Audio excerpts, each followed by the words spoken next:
Olá, pessoal, eu sou a professora Aline, professora da disciplina de Ciência, e nós vamos dar continuidade às nossas aulas remotas, né? Esse é o nosso terceiro conteúdo, e o nosso tema é das células aos reinos e seres vivos.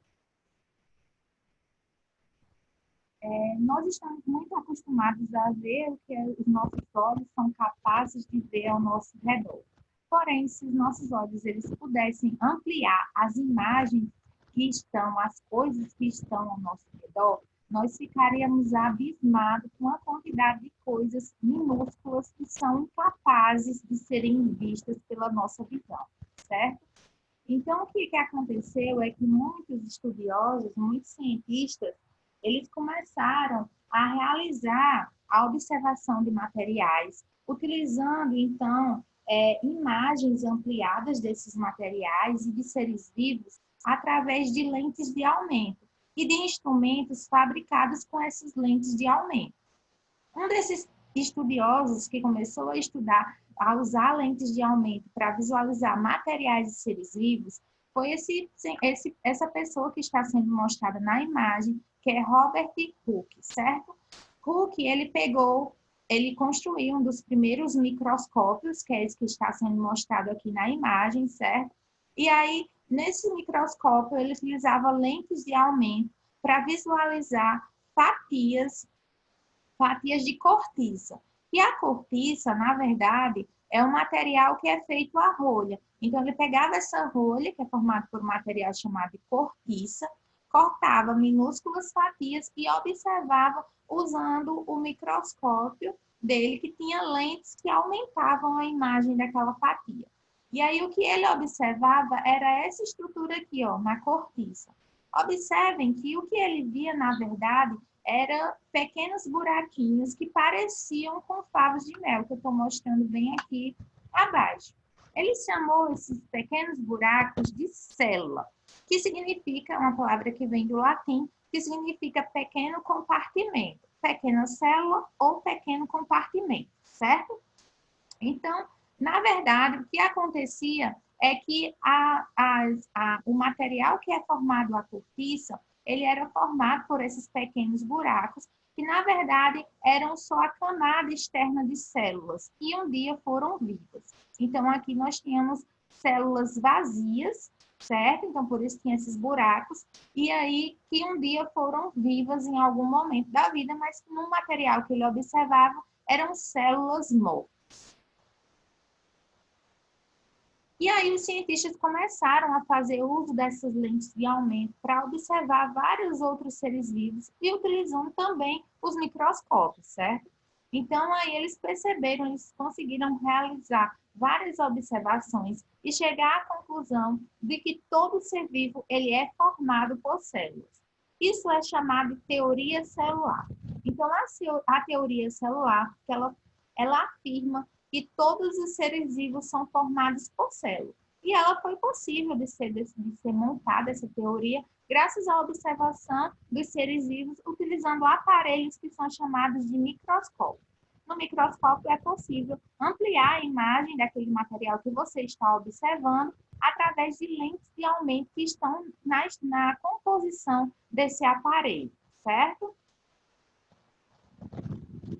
Então, como eu já disse, o microscópio vai ser um instrumento capaz de gerar imagens ampliadas de materiais ou de seres vivos que eu esteja observando, certo? Na imagem, a gente pode observar um microscópio real. Aqui eu trouxe para vocês saberem que o microscópio ele é formado por pelo menos 3 partes. Uma fonte de luz, que nada mais é do que uma luz que vai atravessar o material que eu vou observar. Aqui em cima eu tenho uma mesa onde eu coloco o material numa plaquinha para ser observado. Em seguida eu tenho essas lentes, que são lentes chamadas de objetivas. Elas são lentes que vão focar no meu objeto e então ampliar a imagem daquele objeto.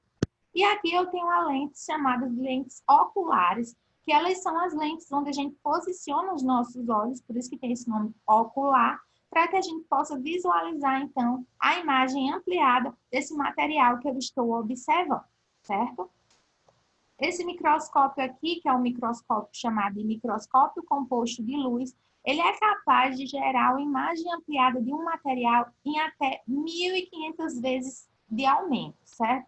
Então, ele tem a capacidade de aumentar 1.500 vezes o tamanho daquele material que eu estou observando aqui na minha estrutura, certo? E aqui vocês conseguem ver um aluno, né, fazendo uso desse microscópio de luz, onde ele posiciona a visão dele nas lentes oculares para visualizar, então, a imagem ampliada do objeto, do material que ele está observando. Aqui eu tenho as lentes objetivas, que vão aumentar o tamanho daquele objeto. Aqui, ó, vocês observam uma plaquinha de vidro, onde tem o material que eu estou observando, certo? E aqui nós temos a fonte de luz que vai atravessar esse material para observar, então, e gerar a imagem desse meu material. A gente falou que Robert Hooke observou pequenos buraquinhos que ele chamou de célula, porque, na verdade, eram pequenos compartimentos. Então, na verdade, o que seria uma célula? Uma célula é uma pequena estrutura viva que forma o ser vivo, certo? Em uma pessoa adulta, nós temos cerca de 65 trilhões de células formando o organismo dessa pessoa, certo? As células, elas são estruturas tão pequenas que elas não conseguem ser vistas pela nossa visão normal. Ou seja, elas não são visíveis aos nossos olhos. Por isso que nós temos que utilizar os microscópios para fazer a observação de células. Porque os microscópios vão aumentar o tamanho dessa imagem da célula e assim nós conseguiremos visualizar essas células, certo?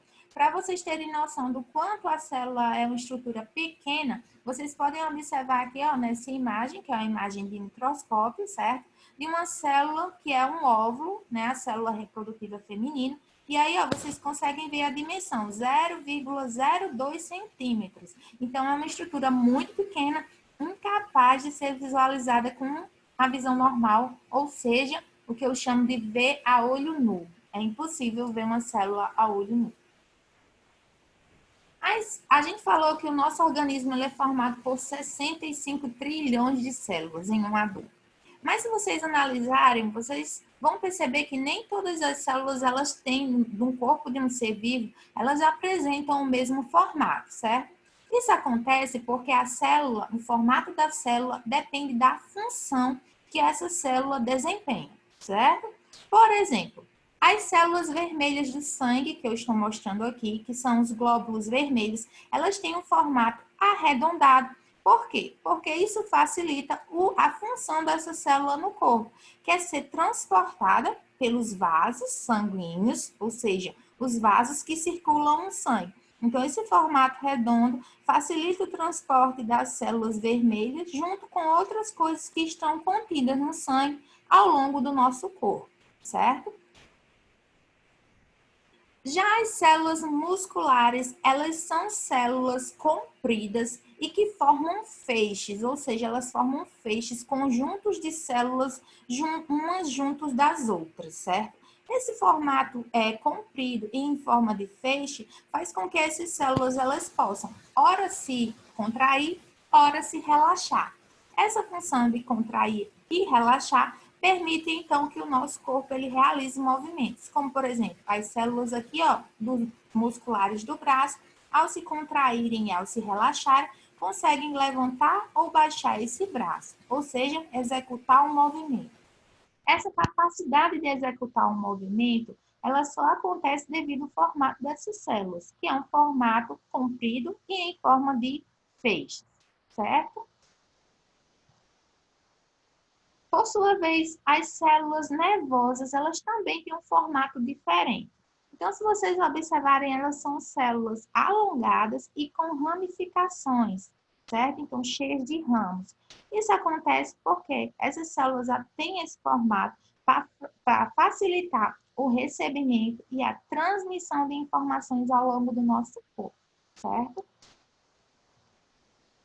Então, como é que seria isso? Então, essas células vão apresentar esse formato, as células nervosas, para facilitar a transmissão de informações ao longo do corpo. Então, por exemplo, aqui nós temos os nossos olhos visualizam esse copo. Essa visão do copo é percebida por células nervosas que vão receber essa informação, levar lá para o nosso cérebro e em seguida transmitir a informação lá para o braço, fazendo então com que o braço pegue o copo e leve até a boca dessa pessoa, para essa pessoa ingerir água. Então, esse recebimento e transmissão de informações acontece porque essas células nervosas têm esse formato alongado e cheio de ramos, certo? Vocês irão notar que os seres vivos, eles podem ser formados por várias células. Quando eles são formados por várias células, eu digo que esses seres vivos são pluricelulares.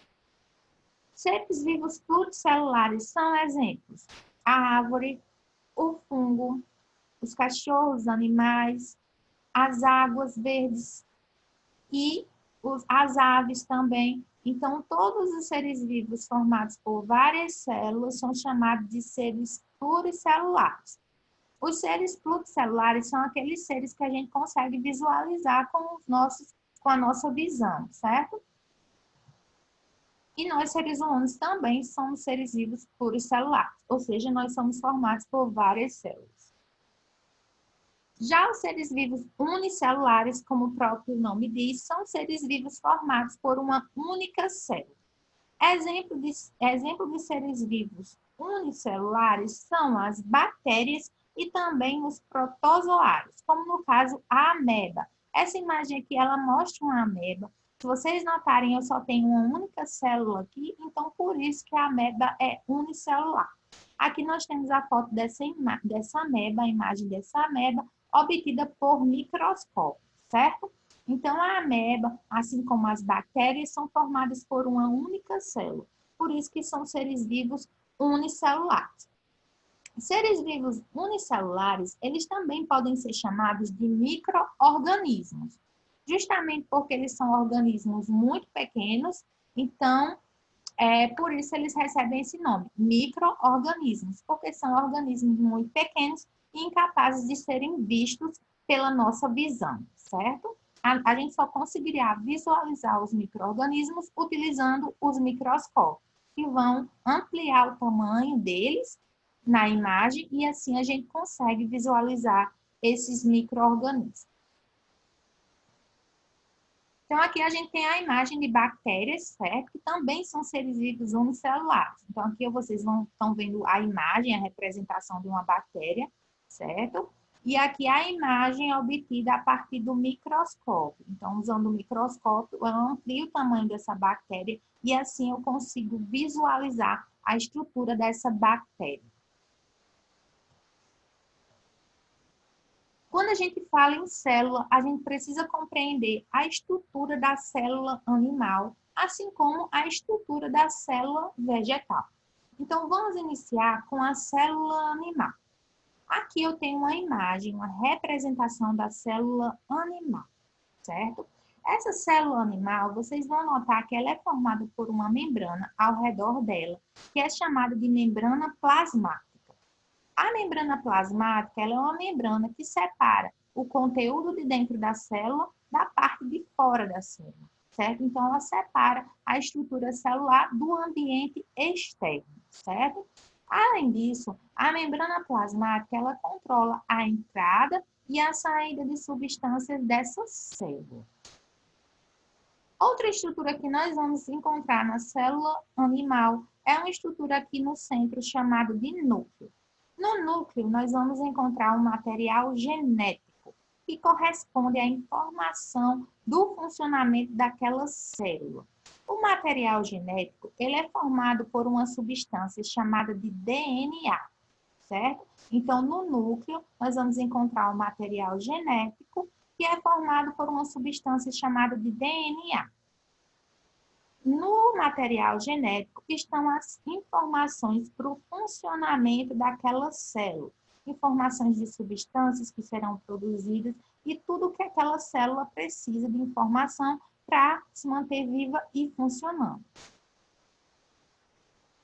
Entre o núcleo e a membrana plasmática existe um espaço formado por um material gelatinoso que é chamado de citoplasma, certo? Então, entre o núcleo e a membrana plasmática existe um espaço formado por material gelatinoso, que é o citoplasma. No citoplasma, nós vamos encontrar várias outras estruturas ali dentro daquele material. Essas estruturas são chamadas de organelas citoplasmáticas. Então, dentro do citoplasma, nós encontramos estruturas menores, chamadas de organelas citoplasmáticas.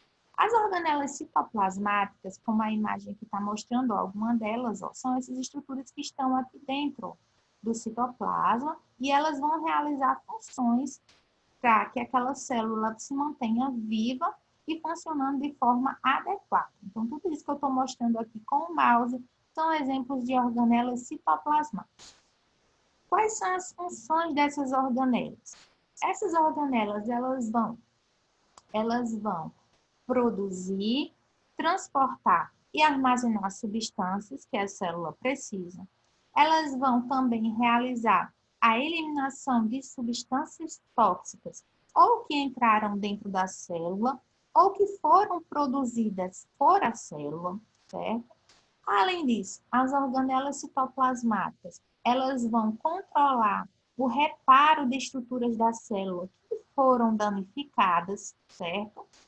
E, além disso, elas podem também retirar a energia dos nutrientes para que essa célula continue realizando suas atividades celulares. Então, as organelas citoplasmáticas, elas desempenham importantes funções que permitem a célula se manter viva.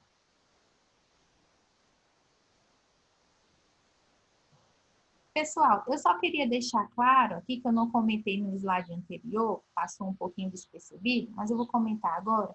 E aqui, no núcleo, onde tem o material genético, que é a informação para aquele ser vivo, toda a informação daquele ser vivo, essa informação para o funcionamento do ser vivo, ela é herdada dos nossos pais, dos nossos avós. Então, elas são transmitidas ao longo dos avós, para os pais, para os filhos, para os netos, certo? E então essas informações elas vão ser transmitidas dos avós para os pais, para os filhos e ao longo de várias gerações. Então agora vamos relembrar a estrutura da célula animal. Então eu queria que vocês me dissessem que estrutura está sendo mostrada aqui no número 1. É uma membrana que fica ao redor da célula, que é chamada de membrana plasmática. Que estrutura está sendo mostrada aqui no número 2? É aquela região que fica entre o núcleo e a membrana e que é formada por material gelatinoso. Como é chamada essa região? De citoplasma. Estrutura número 3, ela é responsável por toda a informação genética, todas as informações para o funcionamento daquela célula. Como é chamada essa estrutura? É núcleo. E a estrutura número 4, que na verdade são várias estruturas que estão sendo mostradas aí, são estruturas que vão realizar várias funções para essa célula e que estão dentro do citoplasma dele, que são as organelas citoplasmáticas. Ok, pessoal? Então, são essas estruturas da célula animal. Então, aqui a gente consegue ver as respostas para as perguntas, para os números que eu coloquei. A célula vegetal, ela apresenta uma estrutura bem semelhante com a célula animal. Ela tem uma membrana plasmática, ela tem núcleo, ela tem citoplasma, mas ela tem duas coisas, ela também tem organelas citoplasmáticas, certo? Como a célula animal. Só que a célula vegetal ela vai apresentar duas diferenças. A primeira diferença é uma organela, que eu estou mostrando aqui, circulado, que é responsável pela fotossíntese. Se vocês não lembram, a fotossíntese é o processo em que a planta usa a luz solar para produzir o seu próprio alimento. Então, essa organela que é responsável pela fotossíntese, a gente só vai encontrar na célula vegetal, certo? Outra coisa que a gente só encontra na célula vegetal e que não está na célula animal é uma estrutura que fica depois da membrana plasmática. Então, aqui tem a membrana e, em seguida, cobrindo essa membrana, nós temos uma estrutura chamada de parede celular. A parede celular a gente também não vai encontrar na célula animal, somente na célula vegetal. A função dessa parede celular é dar sustentação à célula vegetal e impedir que essa célula estoure pela quantidade de água que entra dentro dela. Então, a célula vegetal, ela entra água dentro dela, que a plantinha, ela recebe água, certo? Ela precisa de água nas suas células. E aí, para evitar que essa célula estoure pela quantidade de água que entrou, então a parede celular ela vai funcionar dando sustentação a essa célula, certo?